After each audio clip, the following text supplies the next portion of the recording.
J'ai testé le Galaxy S26 Ultra de Samsung, c'est le haut de gamme de la marque, c'est vraiment un smartphone bourré de qualité, il est vraiment top, mais il manque quand même ce petit effet waouh. Bref, je suis pas déçu, loin de là, hein, vraiment ce S26 Ultra c'est un très bon téléphone, mais j'ai quand même plusieurs frustrations, vous allez comprendre. Hop hop hop, je suis sûr que si vous regardez cette vidéo, le Galaxy S26 vous intéresse. Mais est-ce que vous avez vraiment besoin d'avoir le tout dernier modèle pour avoir une bonne expérience haut de gamme? Eh ben pas forcément, et ça on va le découvrir ensemble avec le partenaire de cette vidéo, Back Market. En vrai, les Galaxy S24 et S25 sont encore de super bons téléphones. Suffit de regarder leur fiche technique, elle est presque identique au Galaxy S26. Donc vous me voyez venir, si vous voulez profiter d'un Galaxy S sans vider votre compte en banque, ben allez sur Back Market. Ils seront beaucoup moins chers, tout simplement parce qu'ils seront pas neufs. Alors attention, chez Back Market, on parle pas d'occasion. En fait, chaque appareil est reconditionné. Et les professionnels qui le font suivent un pacte qualité qui garantit le bon fonctionnement de votre téléphone. Et contrairement au marché de l'occasion, vous avez le droit à 1 an de garantie commerciale et des retours gratuits sous 30 jours. Alors oui, ça soulage votre portefeuille, mais c'est aussi plus respectueux de l'environnement par rapport au neuf. C'est tout bête, mais éviter qu'un smartphone parte à la poubelle et lui donner une seconde vie, ça participe à réduire les déchets électroniques. Alors pour trouver votre Galaxy S24 ou S25, ou même tout autre smartphone reconditionné, bah ça se passe sur Back Market. Je vous mets le lien juste ici, en description, et on retourne au test du Galaxy S26. Bon alors, pour être tout à fait honnête, hein, quand je dis qu'il manque un petit effet waouh, j'ai peut-être un peu exagéré parce qu'on peut quand même reconnaître à ce Galaxy S26 Ultra une option affichage confidentiel qui pour le coup est vraiment bluffante. Pour rappel, c'est la fonction majeure mise en avant par Samsung sur ce Galaxy S26 Ultra. Le concept, il est simple, vous activez l'option et toutes les personnes autour de vous ne peuvent plus voir votre écran. Voilà. C'est aussi simple que ça. Mais attention, hein, ici avec cet affichage confidentiel, Samsung réalise une vraie prouesse technologique et ça fait du bien de voir vraiment des innovations comme ça, à la fois impressionnantes et pertinentes. Et donc en gros, si vous voulez éviter les regards indiscrets sur votre écran, pas besoin de coller un filtre classique par-dessus l'écran, le filtre il est directement dans l'écran. Donc il y a une vraie innovation hardware. Mais ça ne s'arrête pas là parce que logiciellement, Samsung a aussi été malin. Déjà, le premier avantage, c'est que vous pouvez l'activer ou le désactiver. Voilà, un bouton on-off et le tour est joué. Mais en plus de ça, vous pouvez l'activer selon certains critères. Par exemple, vous voulez que le filtre s'active automatiquement sur certaines applications, je sais pas, Slack, WhatsApp, Gmail, votre application bancaire, etc. Et bien c'est possible, il suffit juste de présélectionner ces applications-là et ensuite dès que vous en ouvrez une, et ben le filtre il va s'activer automatiquement sans intervention de votre part. Et ça ne s'arrête pas là puisque vous pouvez aussi faire en sorte que le filtre s'active seulement au moment où vous entrez un mot de passe ou un schéma pour déverrouiller votre téléphone, ce genre de choses, ou uniquement sur les notifications que vous recevez. Et là c'est visuellement le plus impressionnant parce que tout l'écran reste normal, sauf la zone très locale de la notification qui, elle, voit le filtre s'appliquer dessus. Et cet affichage confidentiel, c'est vraiment une première sur le marché. Aucun autre smartphone ne propose cette option du Galaxy S26 Ultra. Donc pour le coup, c'est un vrai argument de vente de Samsung et un argument de vente qui, je trouve, est très efficace. Si ça vous parle, ce genre de situation où vous voulez consulter des contenus sensibles, même si vous êtes dans le train, en public, etc., et ben, en activant cet affichage de confidentialité, et bien vous pourrez voir les choses quasi normalement en étant face au smartphone et toutes les personnes autour de vous auront bien du mal à voir ce que vous faites. Encore une fois, c'est une belle prouesse technologique et surtout, elle est pertinente. C'est pas gadget, je trouve vraiment, c'est un vrai argument de vente, je le répète. D'ailleurs, si vous voulez savoir comment ça fonctionne techniquement, Samsung l'a bien expliqué pendant la présentation. Sur l'écran du Galaxy S26 Ultra, en fait, 1 pixel sur 2 est ce qu'on appelle un wide pixel, c'est-à-dire un pixel large. Et les autres pixels, ceux qui sont à côté des wide pixels, ce sont des narrow pixels, donc ça veut dire étroit, mais dans ce cas de figure, je dirais plutôt des pixels frontaux. En fait, ils envoient la lumière dans une seule direction, bien en face. Par défaut, tous ces pixels fonctionnent normalement, mais quand vous activez l'affichage confidentiel, les wide pixels sont atténués, voire éteints. Il n'y a plus que les narrow pixels qui fonctionnent et du coup, comme la lumière n'est envoyée que frontalement, il n'y a que vous, l'utilisateur du smartphone, qui voyez bien ce qui est affiché sur l'écran, tandis que les personnes autour de vous ne distinguent plus grand chose. Par contre, attention, cet affichage confidentiel, même s'il est fait pour que les gens autour de vous ne voient plus rien, eh ben, il a aussi des conséquences sur votre confort visuel. On l'a mesuré avec notre sonde, il y a une perte quand même significative de luminosité. Et techniquement, c'est très logique, hein, on n'a plus qu'un pixel sur 2 qui fonctionne normalement. On a aussi une dégradation du contraste, surtout si vous activez le mode le plus intense de ce filtre. Il y a une sorte de petit bouton et en l'activant, en fait, le téléphone va encore plus dégrader le contraste volontairement. Et là, vraiment, avec notre sonde, on a mesuré 36/1 en contraste. C'est catastrophique. Et c'est normal, et pour moi, ce n'est absolument pas un défaut. Cet affichage confidentiel, il est fondamentalement fait pour dégrader l'expérience visuelle, pour avoir plus de confidentialité. Et pourquoi c'est pas un défaut selon moi? Eh ben, tout simplement parce que Samsung ne vous l'impose jamais. C'est vraiment une option à activer vous-même. Et en plus, on l'a vu, il y a plein d'options différentes et tout qui permettent d'affiner tout ça.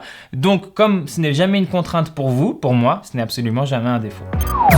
Maintenant, effectivement, on peut se demander si cette conception particulière de la dalle du Galaxy S26 Ultra a un impact sur la qualité globale de l'écran. La question est légitime et j'ai vu le sujet apparaître plusieurs fois sur les réseaux sociaux. Mais pour le coup, moi, dans mon expérience personnelle et en plus aussi avec nos mesures, je n'ai pas observé plus de défauts que d'habitude. On a un écran qui reste très lumineux dans l'ensemble avec une promesse à 2600 nits et nous avec notre sonde on a mesuré quasiment ça, donc franchement c'est très bien. On a un très bon contraste, une bonne température des couleurs et en fait le plus gros défaut que j'ai envie de signaler sur cet écran, c'est la fidélité des couleurs qui est vraiment perfectible quoi, j'ai envie de dire. Samsung est vraiment loin derrière certains de ses concurrents et du coup en gros ce que ça veut dire c'est que quand vous voyez du rouge ou du bleu sur cet écran, eh bien c'est pas tout à fait le même rouge ou bleu que dans la vraie vie. Il y a ça et aussi pour ceux qui ont des yeux bien acérés, on pourra voir ici et là des aberrations chromatiques, mais ces deux défauts, le manque de fidélité et les aberrations, franchement c'est pas des défauts nouveaux. On les a déjà observés sur des dalles OLED, déjà observés chez Samsung, donc c'est pas cet affichage confidentiel qui rajoute des défauts.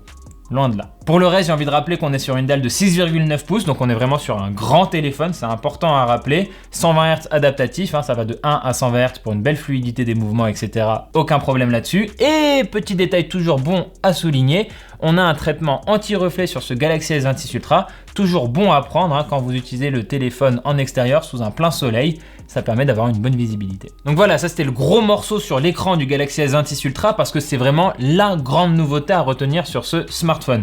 Et j'insiste vraiment dessus, j'ai kiffé, voilà, sans nuance, sans quoi que ce soit, j'ai kiffé ce que Samsung a fait sur l'écran de son smartphone. Maintenant, quand on prend l'expérience dans sa globalité, eh bien à plusieurs reprises je me suis dit waouh, c'est vrai, c'est un smartphone vachement cool, plein de qualité, très haut de gamme, pas de souci là-dessus, mais qui quand même manque un petit peu de peps ici et là. Et en fait ce téléphone il s'appelle Ultra, mais on a quand même l'impression que Samsung en a gardé sous le coude comme s'il réservait des fonctionnalités et des technologies à un modèle hyper ultra pro max. Bref, pour un S Ultra de Samsung, je trouve que le S26 Ultra reste globalement sage. Ça n'en fait pas un mauvais smartphone, mais c'était une impression que je voulais vous partager. Et cette impression-là, elle commence direct par le design. Regardez-le ce S26 Ultra, il est tout sage. Si j'étais mauvaise langue, je dirais presque qu'il est un peu banal parce que déjà quand on le compare au S26 et S26 Plus, il n'y a pas grand chose qui le diffère de ces deux autres modèles alors que pour le coup vraiment, technologiquement, il est différent. Et pour être encore plus mauvaise langue, si on met ce S26 Ultra à côté d'un Galaxy A, ça ne saute pas tout de suite aux yeux que ce Ultra là il coûte 3 à 4 fois plus cher. Et alors pour le coup, je sais que pour une bonne partie d'entre vous, ce que je viens de dire là c'est plutôt une qualité. Il y en a plein qui veulent pas un smartphone qui fasse trop bling bling. Moi je dirais juste voilà que quand je le compare à la concurrence, je vois un Xiaomi 17 Ultra, il n'y a aucun doute là-dessus, c'est le très haut de gamme de Xiaomi. Je vois l'iPhone 17 Pro Max, aucun doute là-dessus, c'est le haut de gamme d'Apple, en plus avec cette couleur bien bling bling et tout. Même si je prends l'exemple d'un Pixel 10 Pro XL de Google, qui pour le coup n'est pas du tout le téléphone le plus bling bling du monde, on a quand même un travail sur une dualité des couleurs, différentes textures, un châssis qui ressort aussi visuellement, etc. et qui donne un côté premium, chose qu'on ne retrouve pas forcément sur ce Galaxy S26 Ultra, beaucoup plus homogène, avec des coloris assez sages. Donc ça marche bien, il n'y a aucun doute là-dessus, j'ai beaucoup aimé la prise en main. Mais voilà, cette notion d'ultra est assez atténuée, en tout cas côté esthétique. Évidemment, ça n'enlève rien à la qualité de la finition. Le dos mat à l'arrière, j'adore toujours le toucher. Notez aussi qu'on a un châssis en aluminium cette année, donc adieu le titane qu'on a eu sur les 2 dernières générations. Donc là, Samsung, ils font comme Apple, et du coup, le titane, c'était vraiment, j'ai l'impression, un effet de mode. Et pour être honnête avec vous, moi, j'ai bien apprécié les coins arrondis de ce Galaxy S26 Ultra, moins anguleux que ses prédécesseurs et du coup moins désagréable dans la main. Ça pour le coup c'est une bonne chose Samsung. Petit point à souligner aussi, on a toujours le stylet sur le Galaxy S26 Ultra, ça c'est vraiment une signature de cette gamme là qui permet à Samsung de se différencier. Toujours bon à prendre, on peut le ranger facilement, mais attention si vous le rangez dans le mauvais sens, comme les coins maintenant sont plus arrondis, et ben dans le mauvais sens le stylet va ressortir, ça fait bizarre sous le doigt, ça fait bizarre visuellement. Et pour terminer sur le design, pour celles et ceux qui aiment vivre dangereusement sans coque de protection, sachez que quand on pose le téléphone à plat, il est bancal.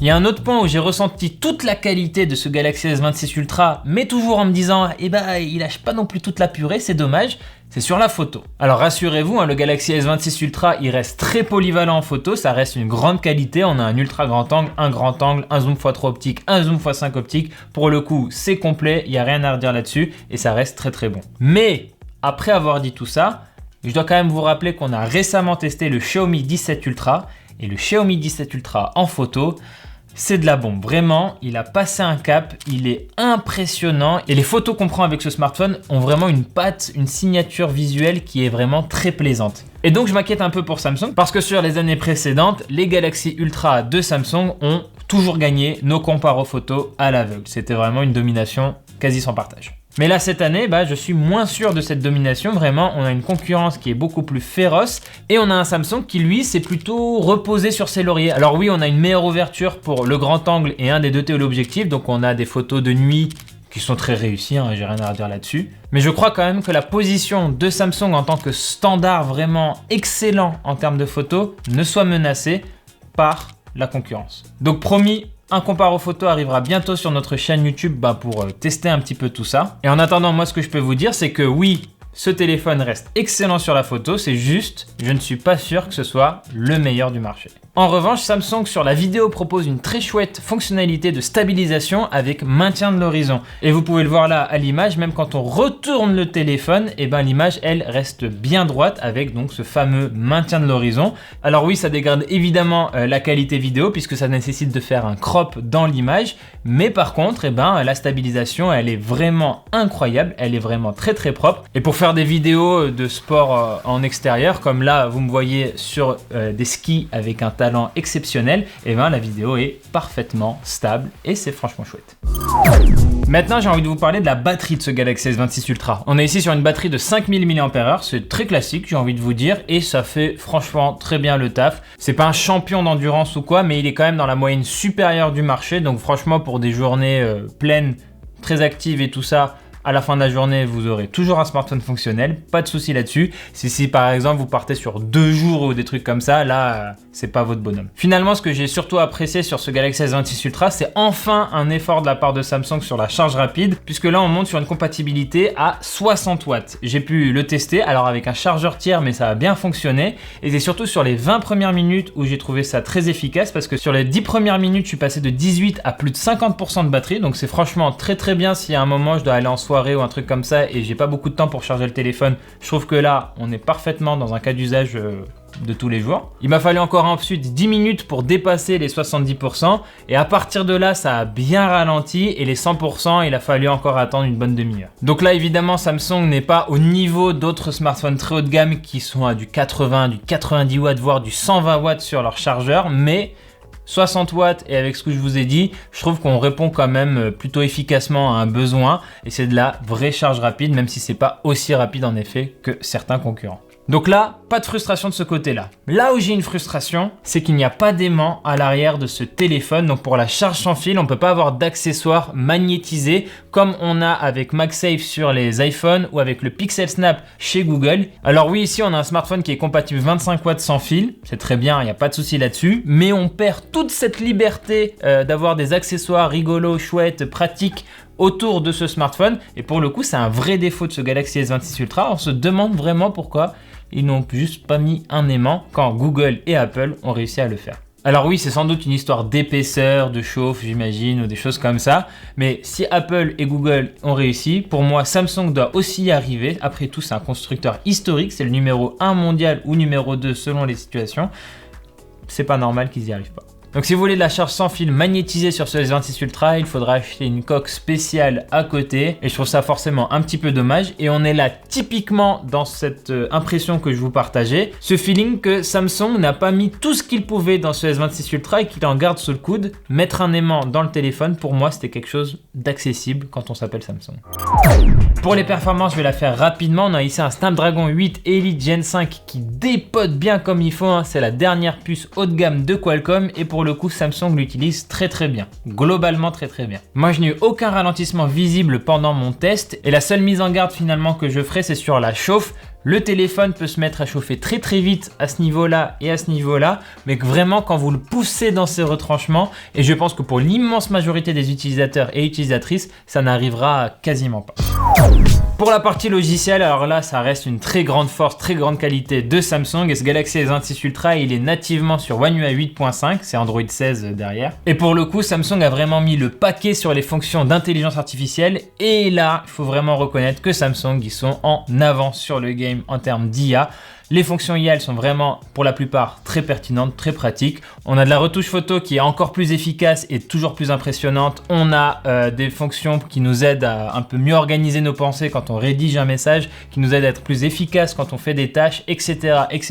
Pour tout savoir sur les nouveautés de One UI 8.5, je vous invite à aller regarder notre vidéo dédiée. Il faut cliquer ici, le lien s'affiche là. Bref, One UI 8.5, ça reste très bien organisé, très clair, facile à prendre en main, même si c'est vrai, on est sur une expérience qui s'éloigne quand même à bien des égards de l'expérience Android pure comme la voit Google. Je préciserai juste que normalement on est censé pouvoir demander au téléphone de commander un Uber pour nous, ça vaut aussi d'ailleurs pour la nourriture, et le téléphone se charge de tout, de trouver la course qui correspond à votre demande, de remplir toutes les étapes nécessaires et de vous solliciter seulement au moment où il faut valider le paiement. Ça, c'est pas encore disponible en France et on sait pas quand ça arrive malheureusement. Mais ça montre vraiment l'intention de Samsung année après année de faire des smartphones où l'IA a un contrôle profond de votre téléphone et où il suffit juste de lui donner des consignes pour qu'il utilise le téléphone à votre place. Mais bon, tout ça ce sont des nouveautés logicielles, donc c'est pas forcément des qualités qui sont réservées à cette gamme Galaxy S26. On espère quand même que les Galaxy S25, S24, etc.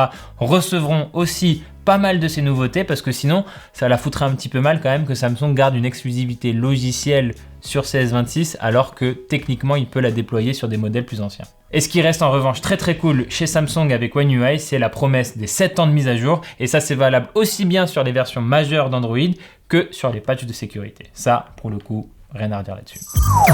Bref, globalement, vous l'aurez compris, ce Galaxy S26 Ultra, il y a peu de choses à lui reprocher intrinsèquement. C'est un très bon produit, c'est un très bon smartphone qui fait bien plein de trucs. Aucun doute là-dessus. Ce qui est en fait frustrant, c'est qu'on sent que ici et là, Samsung n'a pas donné le meilleur de lui-même et sur un smartphone Ultra, c'est un petit peu dommage forcément. Et finalement, sur ces dernières années, je vois beaucoup de commentaires qui regrettent le fait que chaque année, on a l'impression de voir un petit peu toujours les mêmes smartphones se répéter.